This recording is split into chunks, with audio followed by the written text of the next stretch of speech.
ಆತ್ಮೀಯ ವಿದ್ಯಾರ್ಥಿಗಳೇ, ನಮಸ್ಕಾರ. ಈ ಒಂದು ವಿಡಿಯೋದಲ್ಲಿ ನಾವು ಮೌಲ್ಯ ಶಿಕ್ಷಣದ ಪಾಠವಾದ ಕೃತಜ್ಞತೆಯ ಕಲ್ಪನೆ ಈ ಒಂದು ಅಧ್ಯಾಯದ ಬಗ್ಗೆ ತಿಳ್ಕೊಳ್ಳೋಣ. ಯಾರು ನಮ್ಮ ಚಾನಲ್ನ ಸಬ್ಸ್ಕ್ರೈಬ್ ಮಾಡಿಲ್ಲ, ಈಗಲೇ ಸಬ್ಸ್ಕ್ರೈಬನ್ನು ಮಾಡ್ಕೊಳ್ಳಿ. ಮೌಲ್ಯ ಶಿಕ್ಷಣದ ಎಲ್ಲ ಪಾಠಗಳನ್ನು ನಮ್ಮ ಚಾನಲ್ನಲ್ಲಿ ಅಪ್ಡೇಟನ್ನು ಮಾಡಲಾಗ್ತಾ ಇದೆ. ಇಲ್ಲಿ ಹೇಳ್ತಾರೆ ಕೃತಜ್ಞತೆ ಅಂದರೆ ಧನ್ಯವಾದಗಳು ಅಂತೇಳಿ. ನಾವು ಸಮಾಜದಲ್ಲಿ ಹಲವಾರು ಜನರಿಂದ ನಾವು ಸಹಾಯವನ್ನು ಪಡ್ಕೋತೀವಿ. ನಾವು ಪಡೆದಂಥ ಸಹಾಯಕ್ಕೆ ಅವರಿಗೆ ಧನ್ಯವಾದವನ್ನು, ಕೃತಜ್ಞತೆಯನ್ನು ಸಲ್ಲಿಸಿದಾಗ ಅವರಿಗೆ ಸಂತೋಷವೂ ಆಗುತ್ತೆ. ಜೊತೆಗೆ ಅವರಿಗೆ ನಾವು ಅವರ ಒಂದು ಕೆಲಸಕ್ಕೆ ನಾವು ಗೌರವವನ್ನು ಕೊಟ್ಟಂಗೆ ಆಗುತ್ತೆ. ಹಲವಾರು ಜನ ಹಲವಾರು ರೀತಿ ನಮಗೆ ಸಹಾಯವನ್ನು ಮಾಡ್ತಾರೆ.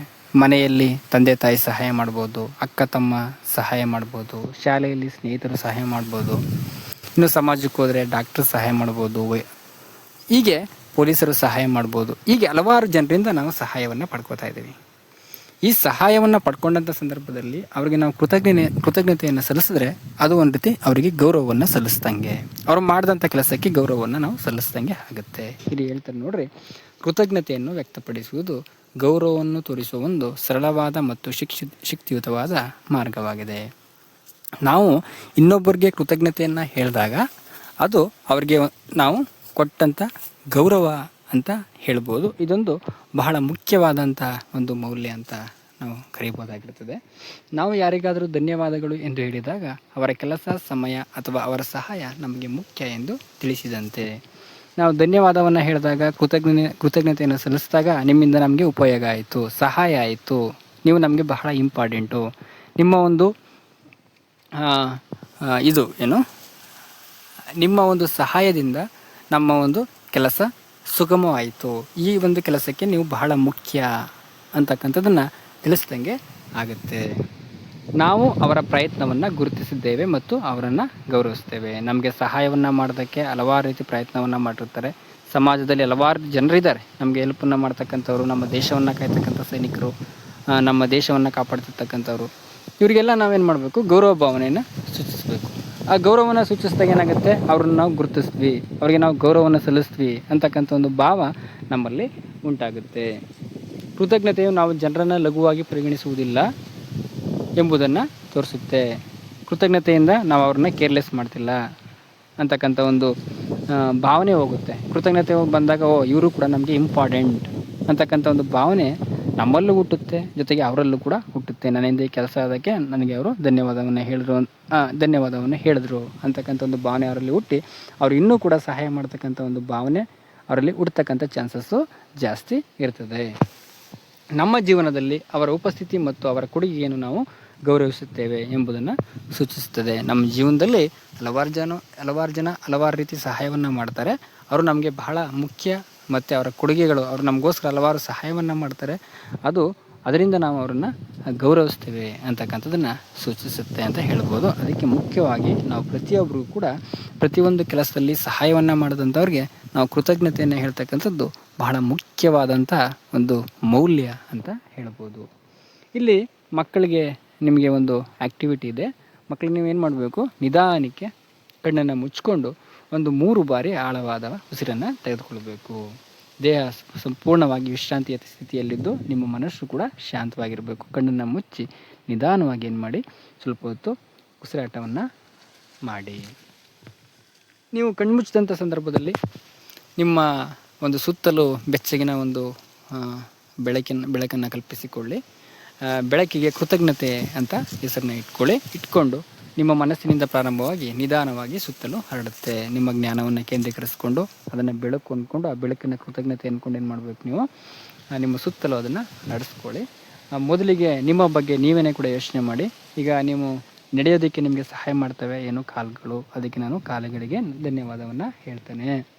ಮತ್ತು ಕೈಗಳು, ಕೆಲಸವನ್ನು ಮಾಡೋದಕ್ಕೆ ನನ್ನ ಕೈಗಳು ನನಗೆ ಸಹಾಯ ಮಾಡ್ತದೆ, ಅದಕ್ಕೆ ನಾನು ಧನ್ಯವಾದವನ್ನು ಅರ್ಪಿಸ್ತೇನೆ. ಹಾಗೆ ಹೊಸ ವಿಷಯಗಳನ್ನು ಕಲಿತಾಗ ನಿಮ್ಮ ಮನಸ್ಸಿಗೆ ಧನ್ಯವಾದವನ್ನು ಹೇಳಿ. ನಿಮ್ಮ ಮನಸ್ಸು ಹೊಸ ವಿಷಯಗಳನ್ನು ಕಲಿತಿರ್ತದೆ ದಿನಾಲು, ಅದಕ್ಕೂ ಕೂಡ ನೀವು ಧನ್ಯವಾದವನ್ನು ಹೇಳಿ. ಅಂದರೆ ನಮ್ಮ ಬಾಡಿಯಲ್ಲಿರ್ತಕ್ಕಂಥ, ನಮ್ಮ ದೇಹದಲ್ಲಿರ್ತಕ್ಕಂಥ ಅಂಗಗಳಿಗೆ ಮೊದಲು ನಾವು ಧನ್ಯವಾದವನ್ನು ಮೊದಲು ಹೇಳೋದನ್ನು ಕಲ್ತ್ಕೊಂಡ್ರೆ ಮುಂದೆ ಸಮಾಜದಲ್ಲಿರ್ತಕ್ಕಂಥ ಪ್ರತಿಯೊಬ್ಬರು ಕೂಡ ನಾವು ಧನ್ಯವಾದವನ್ನು ಹೇಳೋದನ್ನು ರೂಢಿಸ್ಕೊಳ್ತೀವಿ ಅಂತ ಹೇಳ್ಬೋದು. ನಂತರ ನಿಮ್ಮ ಕುಟುಂಬದ ಸದಸ್ಯರನ್ನು ನೆನಪಿಸ್ಕೊಳ್ಳಿ. ನಂತರ ನಿಮ್ಮ ದೇಹ ಆಯಿತು, ನೆಕ್ಸ್ಟು ನಿಮ್ಮ ಕುಟುಂಬದ ಸದಸ್ಯರು. ನಿಮ್ಮ ಕುಟುಂಬದ ಸದಸ್ಯರಲ್ಲಿ ಹಲವಾರು ಜನ ಇರ್ತಾರೆ. ತಂದೆ ಆಗಿರ್ಬೋದು, ತಾಯಿ ಆಗಿರ್ಬೋದು, ಅಜ್ಜಿ, ತಾತ, ಅಣ್ಣ, ಅಕ್ಕ ಎಲ್ಲ ಇರ್ತಾರೆ. ಅವರ ಮುಖಗಳನ್ನು ನೀವು ಕಲ್ಪಿಸ್ಕೊಂಡು ನಿಮಗೆ ಪ್ರೀತಿಯನ್ನು ತೋರಿಸ್ತವ್ರಿಗೆ, ನಿಮಗೆ ಬೆಂಬಲವನ್ನು ಕೊಟ್ಟವ್ರಿಗೆ, ನಿಮಗೆ ಊಟವನ್ನು ಕೊಟ್ಟಂಥವ್ರಿಗೆ, ಹೊಸ ಬಟ್ಟೆಯನ್ನು ತಂದುಕೊಟ್ಟವ್ರಿಗೆ, ನಿಮ್ಮನ್ನು ಆಲಿಂಗನ ಮಾಡ್ಕೊಂಡವ್ರಿಗೆ ನೀವು ಧನ್ಯವಾದವನ್ನು ಹೇಳಬೇಕು. ಸಣ್ಣ ಸಣ್ಣ ವಿಷಯದಲ್ಲೂ ನಿಮಗೆ ನೆರವಾದವ್ರಿಗೆ, ನಿಮ್ಮ ಮನೆಯಲ್ಲಿರೋರಿಗೆ ಏನು ಮಾಡಬೇಕು, ಧನ್ಯವಾದವನ್ನು ಹೇಳಿ. ಅವ್ರನ್ನ ಕಲ್ಪಿಸ್ಕೊಳ್ಳಿ. ಅವ್ರ ಮುಖವನ್ನು ನೀವು ನಿಮ್ಮ ಮನಸ್ಸಿಗೆ ತಂದುಕೊಂಡು ಅವರಿಗೆ ಧನ್ಯವಾದವನ್ನು ಮನಸ್ಸಲ್ಲಿ ಹೇಳಿ. ಈಗ ನಿಮ್ಮ ಕುಟುಂಬ ಆದ ನಂತರ ನಿಮ್ಮ ಸ್ನೇಹಿತರು ಅಥವಾ ಶಿಕ್ಷಕರನ್ನು ಕಲ್ಪಿಸಿಕೊಳ್ಳಿ. ನಿಮ್ಮ ಸ್ನೇಹಿತರು ನಿಮಗೆ ಹಲವಾರು ರೀತಿ ಸಹಾಯವನ್ನು ಮಾಡ್ತಾರೆ. ಶಾಲೆಗೆ ಬಂದಂಥ ಸಂದರ್ಭದಲ್ಲಿ ಅವ್ರಿಗೆ ಏನು ಮಾಡಿ, ಅವರಿಗೆ ಧನ್ಯವಾದವನ್ನು ಹೇಳಿ. ಜೊತೆಗೆ ಶಿಕ್ಷಕರು ಕೂಡ ನಿಮಗೆ ಹಲವಾರು ರೀತಿ ಸಹಾಯವನ್ನು ಮಾಡ್ತಾರೆ, ವಿದ್ಯೆಯನ್ನು ಕಲಿಸ್ಕೊಡ್ತಾರೆ, ಒಳ್ಳೆಯ ಮಾರ್ಗಗಳನ್ನು ತೋರಿಸ್ಕೊಡ್ತಾರೆ. ಅವ್ರಿಗೂ ಕೂಡ ನೀವೇನು ಮಾಡಬೇಕು, ನಿಮ್ಮ ಮನಸ್ಸಲ್ಲಿ ಧನ್ಯವಾದವನ್ನು ಹೇಳಿ ಕೃತಜ್ಞತೆಯನ್ನು ಸಲ್ಲಿಸಿ. ಕೊನೆಯದಾಗಿ ನಿಮ್ಮ ಸಮುದಾಯದಲ್ಲಿರುವ ಯಾರನ್ನಾದರೂ ನೆನೆಸ್ಕೊಳ್ಳಿ. ಇನ್ನು ಸಮಾಜಕ್ಕೆ ಬಂದರೆ ಸಮಾಜದಲ್ಲಿ ಹಲವಾರು ಜನ ನಮಗೆ ಸಹಾಯವನ್ನು ಮಾಡ್ತಾರೆ. ಎಕ್ಸಾಂಪಲ್ ಕೊಟ್ಟಿದ್ದಾರೆ, ಬಸ್ ಚಾಲಕರು ನಮ್ಮನ್ನು ಒಂದು ಊರಿಂದ ಮತ್ತೊಂದು ಊರಿಗೆ ಕರ್ಕೊಂಡು ಹೋಗ್ತಾರೆ, ಶಾಲೆಗೆ ಕರ್ಕೊಂಡು ಬರ್ತಾರೆ. ಅಂಥವರಿಗೆ ಭದ್ರತಾ ಸಿಬ್ಬಂದಿ ಅಥವಾ ನಿಮ್ಮ ನೆರೆಹೊರೆಯವರು ಇವರೆಲ್ಲ ನಿಮಗೆ ಸಣ್ಣ ಸಣ್ಣ ಸಹಾಯವನ್ನು ಮಾಡಿರ್ತಾರೆ. ಅಂಥ ಸಹಾಯಗಳಿಗೆ ನೀವೇನು ಮಾಡಬೇಕು, ನಿಮ್ಮ ಮನಸ್ಸಲ್ಲಿ ಅವರಿಗೆ ಧನ್ಯವಾದವನ್ನು ಹೇಳಬೇಕು. ಬರೀ ಮನಸ್ಸಲ್ಲಿ ಹೇಳಿದ್ರೆ ಸಾಲದು, ಮುಂದೆ ನೀವು ಏನಾದರೂ ನಿಮಗೆ ಸಹಾಯವನ್ನು ಮಾಡಿದಂಥವ್ರಿಗೆ ನನಗೆ ಈ ಥರ ಸಹಾಯ ಮಾಡಿದಲ್ವ, ನನಗೆ ಧನ್ಯವಾದವನ್ನು ಹೇಳ್ತೀನಿ ಅಥವಾ ನಿಮ್ಗೆ ಕೃತಜ್ಞತೆಯನ್ನು ಸಲ್ಲಿಸ್ತೀನಿ ಅಂತ ಹೇಳಿದಾಗ ಅವರಿಗೆ ಒಂಥರ ಗೌರವವನ್ನು ಕೊಟ್ಟಂಗೂ ಆಗುತ್ತೆ. ಜೊತೆಗೆ ನಿಮ್ಮ ಬೆಂಬಲ ಅವ್ರಿಗಿದೆ ಅಂತಕ್ಕಂಥದ್ದು, ಅವರ ಬೆಂಬಲ ನಿಮಗಿದೆ ಅಂತಕ್ಕಂಥದ್ದು ಕೂಡ ಗೊತ್ತಾಗುತ್ತೆ. ಅದಕ್ಕೋಸ್ಕರ ನೀವು ಪ್ರತಿಯೊಬ್ಬರಿಗೂ ಕೂಡ ಗೌರವವನ್ನು ಸಲ್ಲಿಸಬೇಕು, ಧನ್ಯವಾದವನ್ನು ಹೇಳಬೇಕು. ಇಲ್ಲಿ ನಂತರ ಒಂದು ಚಟುವಟಿಕೆಯನ್ನು ಕೊಟ್ಟಿದ್ದಾರೆ ನೋಡ್ರಿ. ನಾನು ಕೆಳಕಂಡವರಿಗೆ ಕೃತಜ್ಞರಾಗಿದ್ದೇವೆ. ಯಾರ್ಯಾರಿಗೆ? ಈಗ ಮೊದಲನೇದಾಗಿ ಈಗ ಎಕ್ಸಾಂಪಲ್ ಒಂದು ಕಾರಣವನ್ನು ಕೊಡ್ತೀನಿ. ಶಾಲೆಯಲ್ಲಿ ಅಡುಗೆ ಸಿಬ್ಬಂದಿಗಳೇನು ಮಾಡ್ತಾರೆ, ನಿಮಗೆ ಪ್ರತಿದಿನವೂ ಕೂಡ ಬಿಸಿ ಬಿಸಿಯಾದ ಊಟವನ್ನು ಮಾಡಿ ನಿಮಗೆ ಕೊಡ್ತಾರೆ. ಅದಕ್ಕೋಸ್ಕರ ಅವರಿಗೆ ಧನ್ಯವಾದವನ್ನು ಹೇಳ್ತೀನಿ. ಇನ್ನು ಸಮಾಜದ ರಕ್ಷಣೆ ಮಾಡ್ತಕ್ಕಂಥವ್ರು ಪೊಲೀಸರು, ಸಮಾಜದ ಕಾನೂನನ್ನು ಕಾಪಾಡ್ತಿರ್ತಕ್ಕಂಥವ್ರು, ಅವರಿಗೆ ನಾನು ಧನ್ಯವಾದವನ್ನು ಅರ್ಪಿಸ್ತೇನೆ. ಇನ್ನು ಸ್ನೇಹಿತರು, ನಿಮ್ಮ ಸ್ನೇಹಿತರು ಯಾರಾದರೂ ನಿಮಗೆ ಸಹಾಯವನ್ನು ಮಾಡಿದಂಥ ಸಂದರ್ಭ, ಇಂಥ ಸಮಯದಲ್ಲಿ ನನಗೆ ಸಹಾಯವನ್ನು ಮಾಡ್ದ, ಅದಕ್ಕೋಸ್ಕರ ನಾನು ಧನ್ಯವಾದ ಅರ್ಪಿಸ್ತೇನೆ. ಇನ್ನು ಸೈನಿಕರು, ದೇಶವನ್ನು ಕಾಯ್ತಿರ್ತಕ್ಕಂಥ ಸೈನಿಕರು ದೇಶವನ್ನು ಕಾಯ್ತಿದ್ದಾರೆ, ನಮಗೆ ರಕ್ಷಣೆಯನ್ನು ಒದಗಿಸ್ತಿದ್ದಾರೆ, ಅವರಿಗೆ ನಾನು ಧನ್ಯವಾದವನ್ನು ಅರ್ಪಿಸ್ತೇನೆ.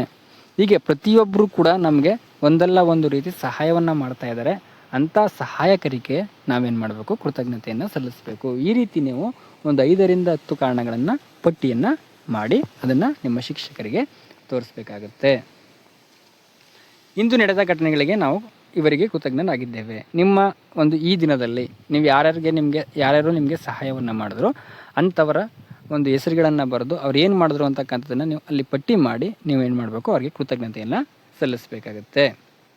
ಮತ್ತು ನೀವೇನು ಮಾಡಬೇಕು, ಒಂದು ಕೃತಜ್ಞತಾ ಕಾರ್ಡನ್ನು ರೆಡಿ ಮಾಡ್ಕೋಬೇಕು. ಒಂದು ಗ್ರೀಟಿಂಗ್ ಕಾರ್ಡ್ಗಳ ರೀತಿ ರೆಡಿ ಮಾಡಿಕೊಂಡು ನಿಮಗೆ ಸಹಾಯ ಮಾಡಿದಂಥವ್ರಿಗೆ ಏನು ಮಾಡಬೇಕು, ನೀವು ಆ ಗ್ರೀಟಿಂಗ್ ಕಾರ್ಡ್ಗಳನ್ನು ಕೊಡೋದ್ರ ಮೂಲಕ ಅವರಿಗೆ ಕೃತಜ್ಞತೆಯನ್ನು ಸಲ್ಲಿಸಬೇಕಾಗಿರ್ತದೆ.